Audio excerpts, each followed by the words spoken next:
Good morning, you guys. I hope you're doing well. So today I am wanting to make a video because I am doing a lot of removal of trees, and so there's this really heavy energy for me. It's something where I don't go into it lightly, fully removing a tree that I've either planted or allowed to grow, but it's such an important part of managing the food forest. Managing our lives is like letting things go. So I'm starting here. I'm going to try and be more like that edible acres kind of teacher, good slow down energy video. We'll see. And so it is a balance in our lives, in our relationships, between allowing and connecting and also releasing and removing. And so hopefully we can feel that in our lives where we've had relationships with people, right? We have relationships with plants in the garden situation. We have weeds that we want to remove and not allow, and other things that we really want to encourage. But it's just a pattern all through life. It's going on in society right now, allowing versus removing. So the reason my garden is so abundant, it is what it is because of a massive amount of allowing and value and connection, or connecting. Like there's even the weeds, even the trees, I've connected with them as far as like sending them my awareness, sending my thoughts towards them, sitting with them and seeing them as they are, as part of this whole, allowing them to be a part of the garden. And however, though, there's this balance where constant allowing, just a great example is the squirrels this year. Just the squirrels in my backyard and in here have expanded as rodents do, and have gotten to epic proportions of just squirrels eating all the fruit, squirrels multiplying very quickly. And so we have to find a balance, and there will always be a balance. Like that's kind of how the universe works, is like it just goes to one pendulum and then it has to move back towards another, and there's this reaction as we find our way through finding that balance. So I'm finding the balance today in removing some of the trees, also working on removing squirrels, removing rats or other things that are a nuisance, but trying to remove that which is not serving, and even things that I have connected with and cared for, because that's a huge thing. Not everything that needs to be let go of is something that we really want to get rid of. There are so many times where, at least for me, I've connected with something, someone, whatever, in a really powerful way, but that relationship no longer serves, and then you have to go through this process of releasing and knowing and trusting in your path and bringing a new into your life. So I want to take you around and show you some of these major decisions and then document them as they're happening. There's two aspects that maybe two separate videos, but in addition to just a simple like chop and drop, which is like this leucaena here, that's cutting it back and allowing it to regrow. There are also a lot of trees that I'm removing that are valuable, and so I want to make a video on how to transplant large established trees, because that is quite a skill with a lot of depth to it as well. So let me take you around and just kind of document some of these decisions so you can see them, maybe for your hard decisions that are needing to be made in your garden. Let's go take a look.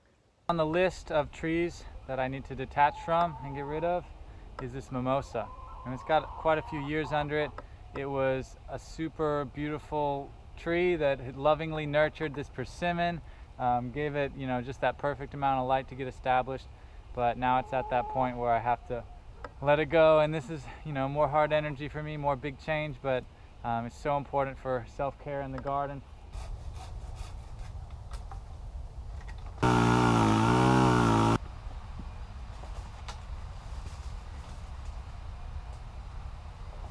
Here I've decided I want to claim this lawn, so I'm going to take out the pecan and the oak tree. I'm going to take them out at the roots, and then there's also yellow tape on that pear tree right there. Y'all didn't get to see all the handy axe work, but I just chopped all the lateral structural roots.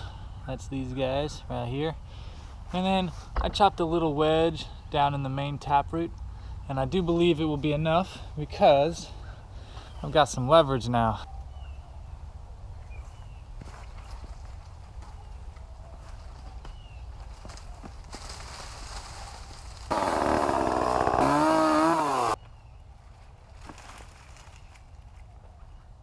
So I was considering trying to transplant this pear tree, and I just have so much on my plate right now. I'm feeling overwhelmed, and so I'm just going to kill it. I'm going to take it out. And this is one of the first trees I planted. It was definitely a first-year planting, and you know, it's acres homes. It's made some pears, but they were up high, and then the power line company trimmed it real hard. It got fire blight, so it's, you know, got some fire blight I can see in the bark, it feels like. So I don't think it's worth moving.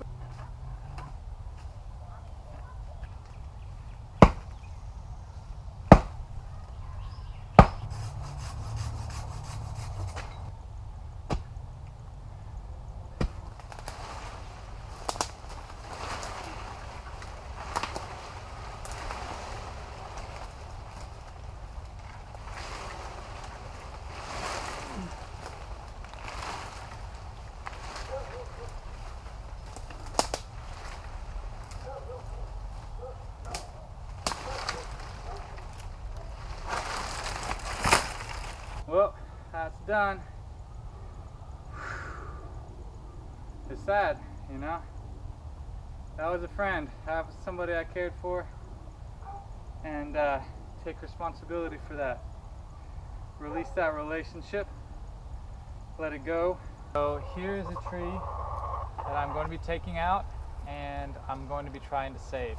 This is a plum tree, a Santa Rosa plum, and it has never been productive. It is also blocking light to an avocado tree right here that I want to really push a lot of light towards to try and get bigger. Excuse me. So as far as the productivity, you know, it's bloomed quite a few times, but really low fruit set. I think that has a lot to do with not being in full sun, and also plums are just really tricky to pollinate. I do have other trees around, but they usually are like blooming like a couple weeks apart.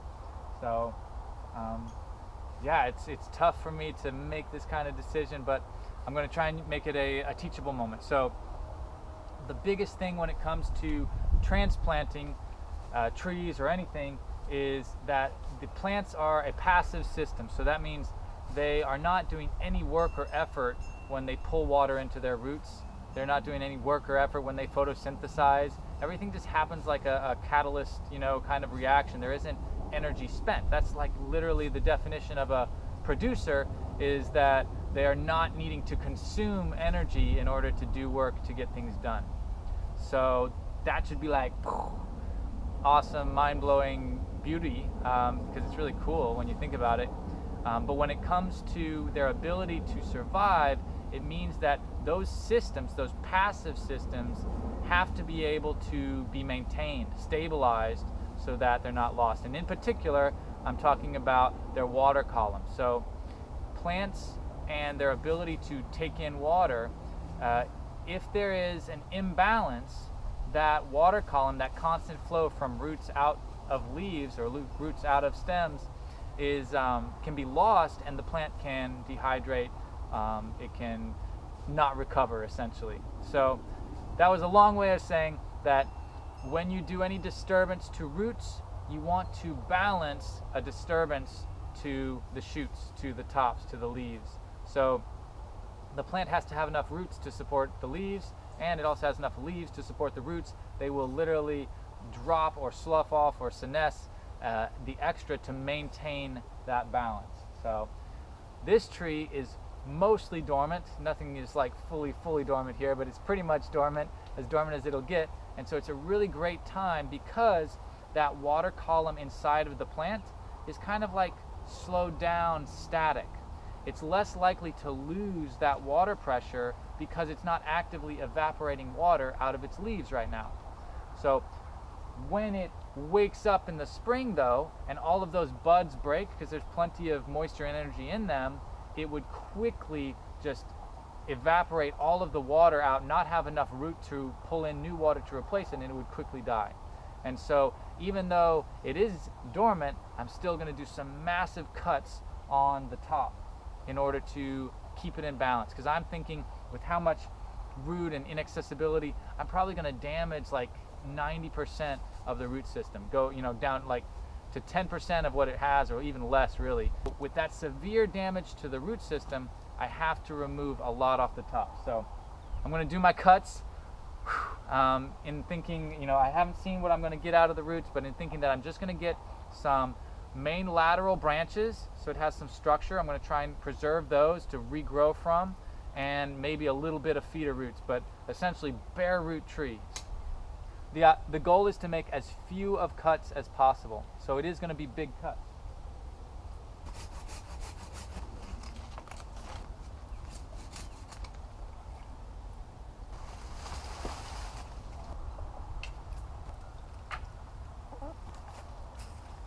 Two, three, four, in 5 major cuts, and then just some minor trims to get the legginess down. So hopefully I can get as many roots as possible. I'm mainly looking to preserve that structural flare. That's really important for this tree to have a chance for its transition.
All right, here it comes. Here those last few break, and I might trim them later just to get good contact, but this is enough roots to keep a tree alive. So here's a big massive one, glad we preserved that, and this is also a really important one because they're gonna help hold the tree upright.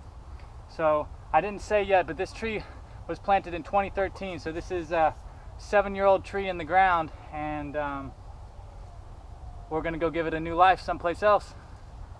Here's the location I chose. If you see where the shovel's stuck in the ground, about there.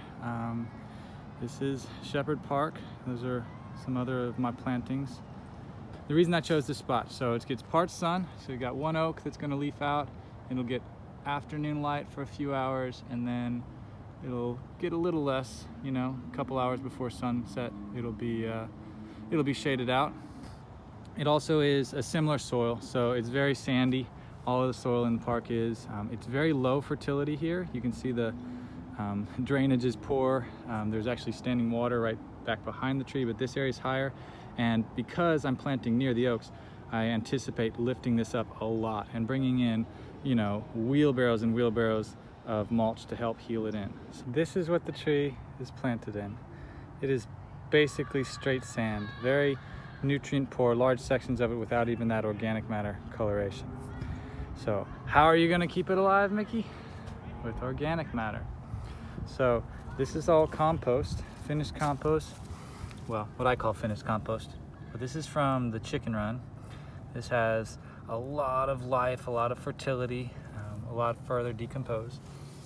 And then all of these piles are 3-month-old wood chips. So they have, leaves that are, acting hydrophilic, same, full of life. And then because I wouldn't want to just leave that exposed, we have our top layer, which is fresh wood chips that are less than a month old, probably only a couple weeks, and that's going to top dress everything else. So a good soak. It's actually washing all of that fungal bloom. There's a mold that goes really quick onto wood chips. So all that's getting washed down to feed the stuff in the compost, which is going to wash down and feed the stuff in the soil. And I'm excited for this tree and excited to share that process because I think it went really well. This is one where I probably will not water this tree ever again. And yeah, I think it's going to do really well. I was just talking about managing that which does not serve and the rat trap. Caught a rat last night. It's actually a squirrelinator, but it caught a big rat. Rat is swimming in the pond and I'm clearing that energy, releasing it. If you see that yellow tape right in the middle, that is my sign of a plant that I feel like needs to be removed, and that's a pineapple guava that's just entirely too close to this multi-graft plum tree. That's what we do, you know, in planting when we have all these little small 3-gallon plants. We put them too close together. So that's only probably 8 feet, 6 feet between them. It is just from Houston Garden Center, so it's not a named variety, and it has not even produced fruit yet, but it is about 4 years in the ground, so it's well established, and I don't know if you can see, it's already taller than me, about 7 feet tall. So it's one where I'm not so worried. It's going to have a lot of new growth coming out at the base, so there's a lot of opportunities for buds. I'm not worried about preserving too much, but I would like to preserve some of this structure. So my main cuts are going to be about in this height, and I'm again shooting for like reducing 80% of the leaf surface area.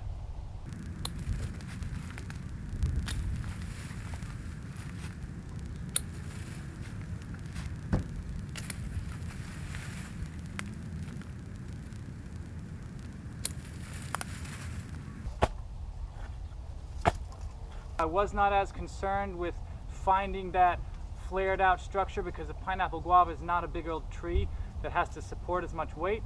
So I just went around the outside and it should come out pretty well now. I'm just gonna have to shoot underneath.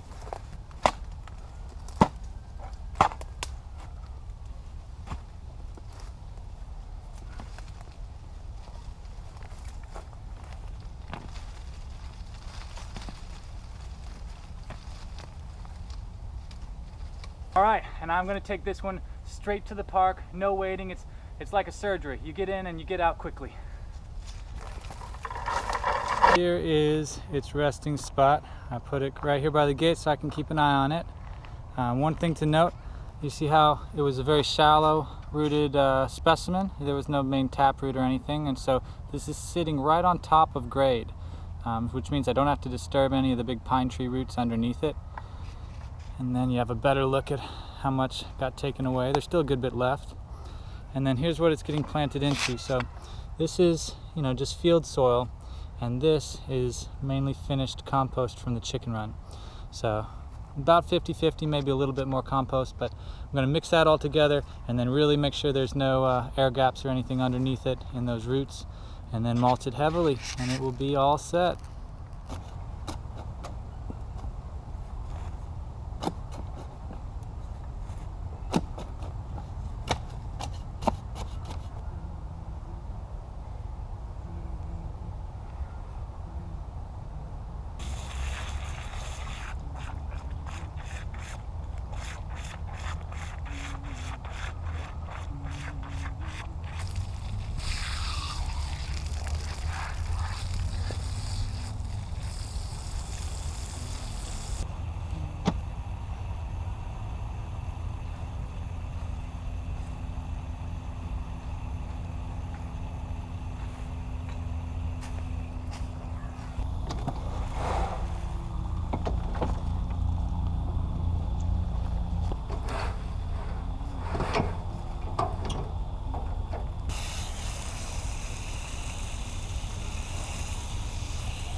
All right, you guys, so that was a couple of transplants of some established trees.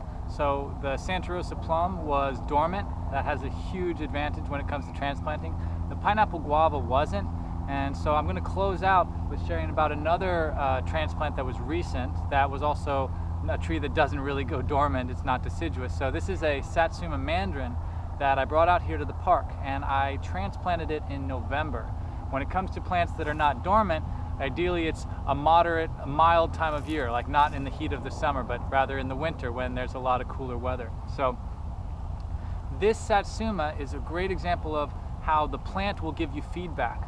So it was much taller. You can see some really big cuts I made. I probably cut it down by half in height, but I left on still too many leaves because citrus is really shallow rooted. I cut some major roots. And so gradually over the last 2 months, it has been dropping, defoliating. So there's a lot of leaves on the ground, a lot that have blown away. And that's the tree trying to reestablish that balance between roots and shoots. And now it's really important in this process that you don't get over worried about the tree wilting out. Wilting out does not mean that the tree is necessarily thirsty. It means that it doesn't have enough roots to supply water to those leaves, and so it doesn't necessarily need more water. I watered this tree probably twice when I thought, oh, it hasn't rained in a week, it might be a little dry, but honestly, one of the times I probably shouldn't have. Ideally, you let the tree achieve its own balance, and if you've done a really poor job of guessing how much to come and take off, then maybe you go and pull off some more leaves to try and reduce that load to help it find its balance.